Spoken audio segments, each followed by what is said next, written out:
যে কোনো বিচারে আমরা বলবো যে মিলাদুন নবী, নবীর জন্মই তো আসল, তিনি জন্ম না হলে তো কিছুই হতো না।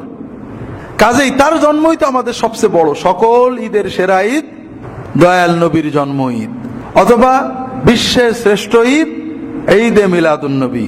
রাসূলুল্লাহ সাল্লাল্লাহু আলাইহি ওয়াসাল্লাম যেমন শ্রেষ্ঠ, তার জন্মের আনন্দও তেমন শ্রেষ্ঠ। অনেক যুক্তি আমরা বলি, যুক্তিগুলো শুনতে ভালোই লাগে, ইমানের আবেগে আমরা এগুলোকে পছন্দ করি। কিন্তু প্রশ্ন হলো, ইমানের আবেগ যদি মুহাম্মদ সাল্লাল্লাহু আলাইহি ওয়াসাল্লাম এবং সাহাবীদের সাথে না মেলে তাহলে কি উপায় হবে? একজন ইংল্যান্ড থেকে আমাকে ফোন করেছে, মিলাদুন নবী উদযাপন করা কি?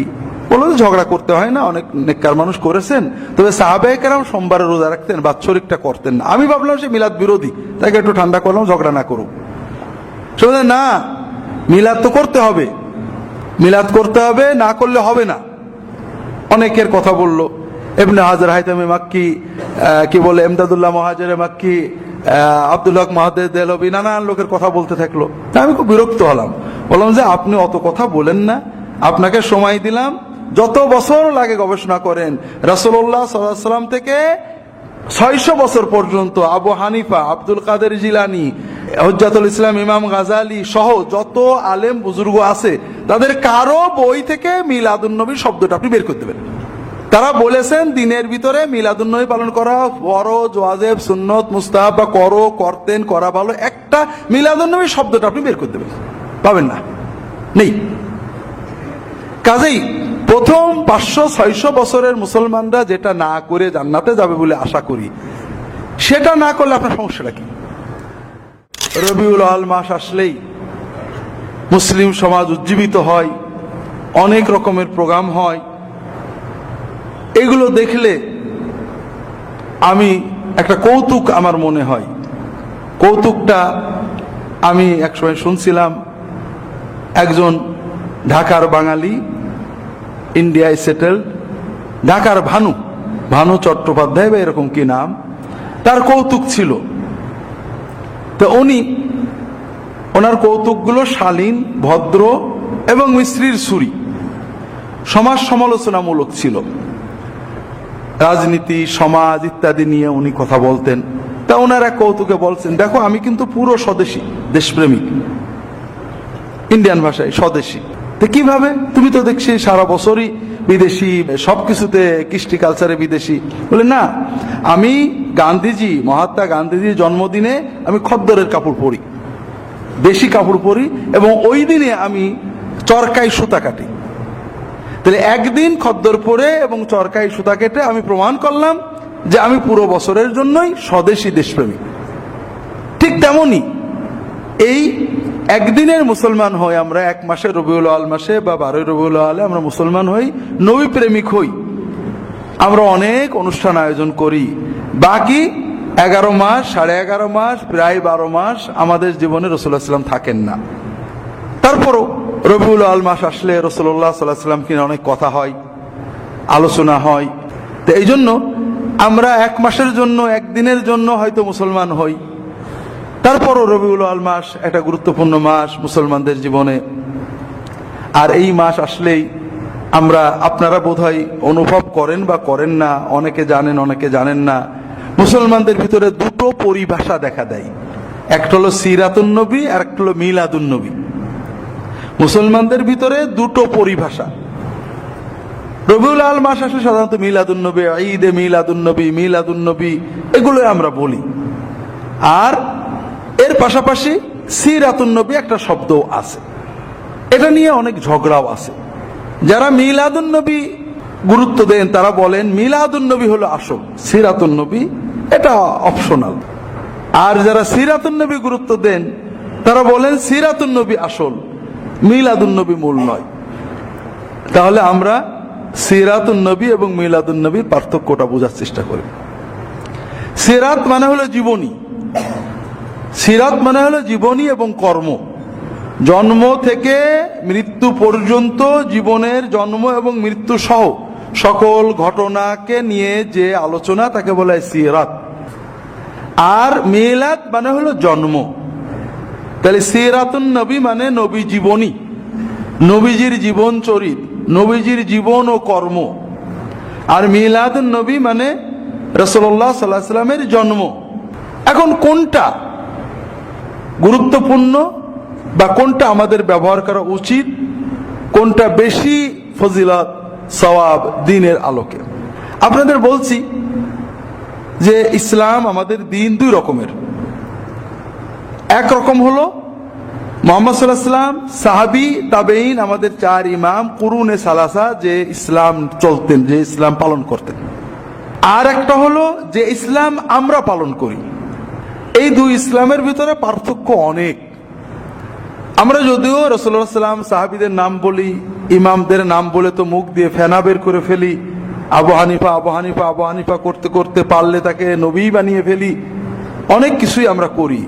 কিন্তু প্রকৃত বাস্তবতা হলো রাসূলুল্লাহ সাল্লাল্লাহু আলাইহি ওয়াসাল্লাম বা সাহাবীদের কথা বাদ দিলেও আবু হানিফা বা চার ইমাম বা আব্দুল কাদের জিলানী বা এই ধরনের বুজুর্গ নেককার রাহিমাহুমুল্লাহ তাআলা আজমাইন যাদের নাম বলি, তাদের ইসলামের সাথেও আমাদের ইসলাম মেলে না। আমরা তাদের নাম ব্যবহার করি মাত্র।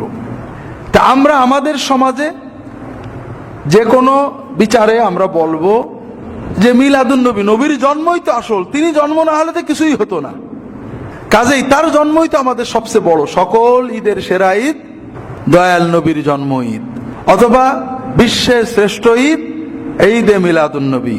রাসূলুল্লাহ সাল্লাল্লাহু আলাইহি ওয়াসাল্লাম যেমন শ্রেষ্ঠ, তার জন্মের আনন্দও তেমন শ্রেষ্ঠ। অনেক যুক্তি আমরা বলি, যুক্তিগুলো শুনতে ভালোই লাগে, ইমানের আবেগে আমরা এগুলোকে পছন্দ করি। কিন্তু প্রশ্ন হলো, ইমানের আবেগ যদি মুহাম্মদ সাল্লাল্লাহু আলাইহি ওয়াসাল্লাম এবং সাহাবীদের সাথে না মেলে তাহলে কি উপায় হবে? আমরা অনেক দলিল দিতে পারি, যুক্তি, আবেগ, কারণ মূর্খর কাছে আবেগের দাম অনেক বেশি। কিন্তু আমরা যখন মুহাম্মদ সাল্লাল্লাহু আলাইহি ওয়াসাল্লামের কাছে যাব, তার দিকে তাকাবো, তার কর্ম দেখব, সাহাবীদের ভক্তি দেখব, এটাকেই বড় মনে করব, তখন মনে অনেক প্রশ্ন জন্ম নেয়। আর সেই প্রশ্নগুলোর আলোকে আমরা দেখি রাসূলুল্লাহ সাল্লাল্লাহু আলাইহি ওয়াসাল্লাম নিজে তার বাবা ইব্রাহিম আলাইহিস সালাম, তার অনেক কিছু তিনি নিয়েছেন শরীয়তে, কিন্তু তার জন্ম তিনি পালন করেননি। তার পূর্বপুরুষ ইসমাইল আলাইহিস সালাম, তার জন্মের কোনো গুরুত্ব তিনি দেননি। মুহাম্মদ সাল্লাল্লাহু আলাইহি ওয়াসাল্লাম নিজেও তার সাহাবীদেরকে বলেননি যে তোমরা আমার জন্মদিনে কিছু করবে। জন্মবারে রোজা রাখতেন তিনি, সপ্তাহে, বাৎসরিক না, বছরে গান্ধীজির জন্মদিনে সুতা কেটে নাই, প্রতি সপ্তাহে রাসূলুল্লাহ সাল্লাল্লাহু আলাইহি ওয়াসাল্লামের জন্মের বারে সোমবারে রোজা রাখা, এটা রাসূলুল্লাহ সাল্লাল্লাহু আলাইহি ওয়াসাল্লামের শেখানো সুন্নাত পদ্ধতি।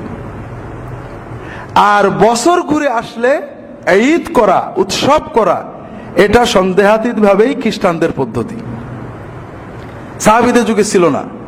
আপনি রাসূলুল্লাহ সাল্লাল্লাহু আলাইহি ওয়াসাল্লাম থেকে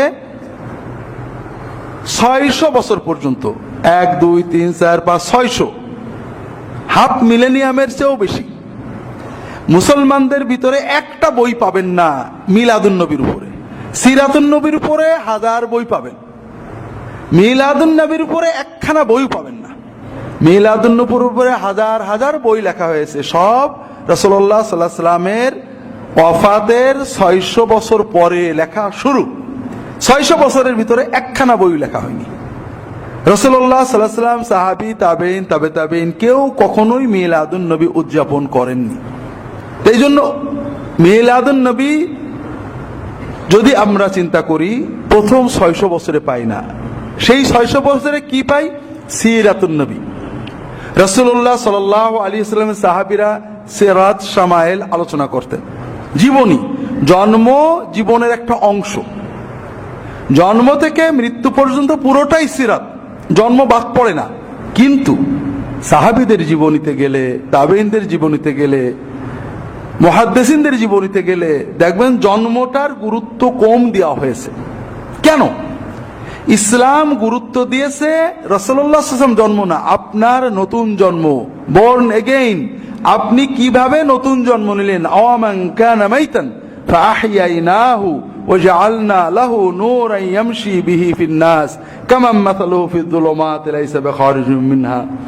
একজন মানুষ মৃত, আমি তাকে জীবন দিলাম। এবং তাকে একটা নূর দিলাম যে নূর নিয়ে এসে মানুষের ভিতরে চলে। আপনার রূহটা মৃত ছিল, রাসূলুল্লাহ সাল্লাল্লাহু আলাইহি ওয়াসাল্লামের উপর ঈমান এনে এটা জীবিত হয়েছে। কিন্তু আপনি জীবন পেয়েছেন যেটা দিয়ে রাসূলুল্লাহ সাল্লাল্লাহু আলাইহি ওয়াসাল্লাম ঈমান এবং তার ইত্তেবা অনুসরণ। মানুষের ক্ষেত্রে, সকলের ক্ষেত্রে জন্ম মৃত্যু এগুলো ইচ্ছাধীন না। আমি কোন বংশে জন্মেছি, কোন দিনে জন্মেছি, কিভাবে জন্মেছি, আমার ইচ্ছাধীন কর্ম নয়। ইচ্ছাধীন কর্মের মাধ্যমেই মানুষের বিচার, এটা আমরা আরো আলোচনা করব পরে। এই জন্য সাহাবায়ে কেরাম জন্মের বিষয়ে আলোচনা করেন। যেমন মনে করেন বুখারী, মুসলিম, আবু দাউদ, তিরমিজি, নাসাই, ইবনে মাজাহ, মুসনাদ আহমদে রিপিট সহ, বিভিন্ন রিপিটেশন সহ প্রায় 50,000 হাদিস। এর ভিতরে সিহা সিত্তা এবং মুসনাদে আহমদ, অথবা মুসনাদে আহমদ, মুসনাদে আবু হানিফা, মুসনাদে শাফিঈ, মুসনাদ মুআত্তা মালিক, সবগুলো মিলিয়ে নেন।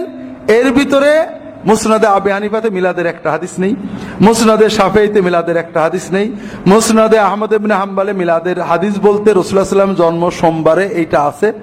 সিহা সিত্তার ভিতরে এই জাতীয় 2-3টে হাদিস ছাড়া আর কোনো হাদিস খুঁজে পাবেন না।